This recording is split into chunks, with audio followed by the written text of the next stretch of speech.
Hello, আসসালামু আলাইকুম। তাসফিজ ব্লগে আমন্ত্রণ। আশা করছি আল্লাহর অশেষ রহমতে যে যেখানে আছেন ভালো আছেন, সুস্থ আছেন। আমিও আলহামদুলিল্লাহ ভালো আছি। কাছে দূরে যারা শুনছেন তাদের অসংখ্য ধন্যবাদ, কারণ আপনার ছোট্ট একটি উৎসাহ আমার কঠিন পথ চলাটাকে অনেকটাই সহজ করে তুলছে। খুব অল্প সময়ের জন্য গৌরনদীতে আসি, 2 দিন 3 দিন, এর ভিতরেই আবার চলে যেতে হয়। তো এসেই তো অনেক অনুষ্ঠানে অ্যাটেন্ড করি, যে কারণে হয় কি ঘরটাই গুছানো হয় না।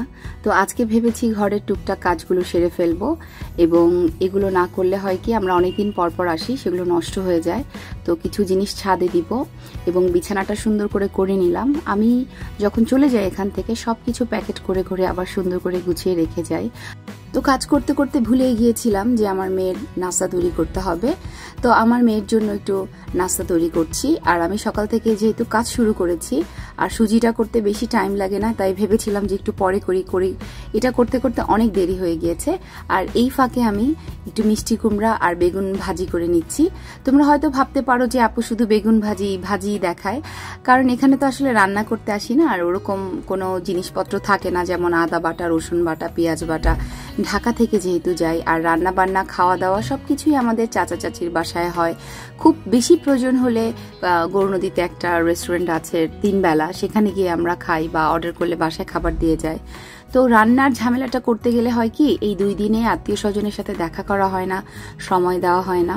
তো তার জন্য আসলে ওরকম করে রান্না করা হয় না। আর এই রান্নাঘরটা আমার খুব পছন্দের, কারণ এখানে রান্না করলে চারপাশের এত সুন্দর নেচার দেখা যায়। তো কিছু প্রয়োজনীয় জিনিস লাগবে এবং অপ্রয়োজনীয় কিছু জিনিসপত্র কেনার জন্যই আসলে একটু এদিক ওদিক ঘোরাঘুরি করা হয়।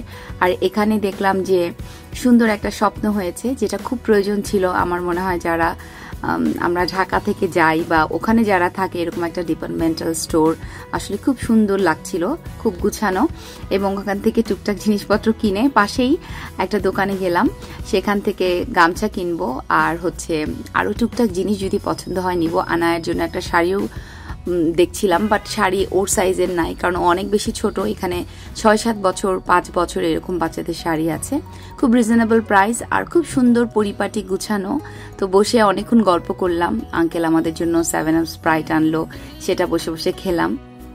আর এখানে ভালো লাগার আরো অনেক কারণের ভিতরে কারণ হচ্ছে আমার অনেক কাজিনরা আছে যারা আসলে পাশাপাশি থাকে। আমি আসলে দেখা হয়, আমি যাই, মানে অনেক দিন পর আত্মীয় স্বজনের সাথে দেখা হলে যে অনুভূতি হয় আমার সেরকমই হয়, আরো বেশি ভালো লাগে। আর আমার মনে হয় যে আত্মীয় স্বজনের সাথে সম্পর্ক যেভাবেই হোক বজায় রাখা উচিত, যেটা আমি সবসময় চেষ্টা করি। আমার খালাতো বোন এসেছে, তো ওকে একটু গৌরনদী চারপাশটা দেখিয়ে নিচ্ছি। তো দেখতে দেখতে ও ভিডিও করতে যাচ্ছিল, আর এত সুন্দর বলছিল যে এটা এত সুন্দর, এইটা এত সুন্দর। তো আমি বললাম আরো কয়েকদিন পরে আসো, দেখবা আরো অনেক বেশি সুন্দর হয়ে গেছে, রাস্তাঘাট সুন্দর হয়ে যাচ্ছে, সবকিছু সুন্দর হয়ে যাবে আলহামদুলিল্লাহ। দেশের উন্নয়ন, গ্রামের উন্নয়ন, মফস্বল শহর যেখানে বড় হয়েছি সেটার উন্নয়ন দেখতে কার না ভালো লাগে, তাই না? কারণ ওইটাই আমাদের গর্বের জায়গা যে আজকে থেকে এত বছর আগে এটা এরকম ছিল, এখন এরকম দেখো কত সুন্দর হয়ে গেছে। তো বলতেই ভালো লাগে, প্রাউড ফিল করি।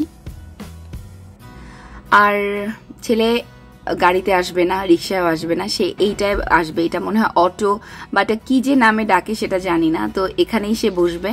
তো একটা মামাকে আমি ভাড়া করলাম যে পুরোটা ঘুরে দেখাবেন আমাদের, আর আমাদেরকে বাড়ি পর্যন্ত পৌঁছে দিবেন। তো সে আমাদের সাথে খুব গল্প করছিল, কোথা থেকে আসছেন, কতদিন থাকবেন, এখানে কি কাজে এসেছেন, আবার যাবেন কবে। তো মামার সাথে গল্প করতে করতে একদম বাড়ির কাছাকাছি চলে এসেছি। আর এই ফুল গাছটা কি নাম আমি জানি না, আমার খুব প্রিয়, খুবই প্রিয় একটা গাছ। তো আমি যখনই আসি, যখনই দেখি এই গাছে ফুল ফুটেছে, একদম এগুলো তো ঘরে থাকে না, এগুলো মানে রাস্তার পাশে ঝোপঝাড়ের মতো থাকে। তো সেখান থেকে কিছু ফুল কালেক্ট করলাম, আমার কাজিনরাও এনে আমাকে দিচ্ছে।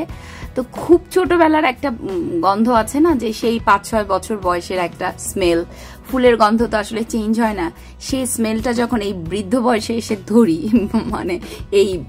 মানে বড় বয়সে এসে ধরে দেখি যে স্মেল নেই, তখন মনে হয় ওই ছোটবেলায় চলে গেলাম। কি এক অনুভূতি, কি এক সুন্দর মিষ্টি অনুভূতি। এই অনুভূতিগুলো আসলে যাদের শৈশবে গাছপালা, ফুল, পাখিদের সাথে না হয়েছে তারা আসলে এই অনুভূতিগুলো বুঝবে না। তো ছোট চাচার বাসায় খাওয়া শেষ করলাম, এবং ছোট চাচার ছেলে ছাদে আবার ছোট্ট একটা বাগানের মতো করেছে, সেখানে আনায়কে নিয়ে গেল। তো আনায়া খুব মজা পেয়েছে এবং ওর মজা লাগে। আমার ছেলে মেয়েদের এত বেশি কেন ভালো লাগে আরো, এখানে কোনো না নাই, মানে ওই প্রীতমের গাছের বড় গোলাপটাও যদি আমার মেয়ে ধরে বলে এখন আমি এটা নিব, সে সেটাই ছিঁড়ে দিবে। এখন যদি বলে আমি ওইখানে যাব, ও ওখানেই নিয়ে যাবে। আচ্ছা, একটা আপু দেখতে চেয়েছিল যে বেগুন গাছটা, সাদা রঙের বেগুন গাছটা এর আগে আমি দেখিয়েছি। এই যে বেগুনগুলো সব চাচি ছিঁড়ে দিয়ে দিয়েছে, তো বেগুন মোটামুটি এখন শেষ, তো 2-3টা দেখলাম আছে। আরো একটা মজার জিনিস দেখাই তোমাদের, যারা মনে আছে যাদের ছোটবেলায়, এই যে খেজুর, আমার চাচা যাচ্ছিল, আমার চাচা তো চাচা, আমি বললাম যে খেজুর খাবো, সে সাথে সাথে খেজুর পাড়ার ব্যবস্থা করলো। তো এর মধ্যে আমার ভাইও চলে এসেছে বাড়িতে, তো ভাইয়ের জন্য সবাই দেখো কত আয়োজন করেছে, সবাই ওকে রিসিভ করতে গেল এবং তারা বাড়িতে ঢুকছিল। তো আমি তাদেরকে ঢুকিয়ে দিয়ে আমি আবার এখনই ঢাকার উদ্দেশ্যে রওনা করব। আসলে ওদের জন্য অপেক্ষা করছিলাম, আমার ভাই যখন আসবে, ওরা চলে আসলে আবার আমাদের টাইম হয়ে যায় যাওয়ার, তো আমি আবার রওনা দিয়ে দিলাম। তো এখন ঢাকার উদ্দেশ্যে আলহামদুলিল্লাহ রওনা দিয়েছি। তো ছোট করে একটু তোমাদের অনুরোধ করে যাই, যদি কোনো কারণে আমার ভিডিওটি তোমাদের ভালো লেগে থাকে, মনে এতটুকু জায়গা নিয়ে থাকে, তাহলে আমার চ্যানেলটাকে সাবস্ক্রাইব করতে পারো প্লিজ। ফ্রেন্ডস অ্যান্ড ফ্যামিলির সাথে তোমরা শেয়ার করতে পারো।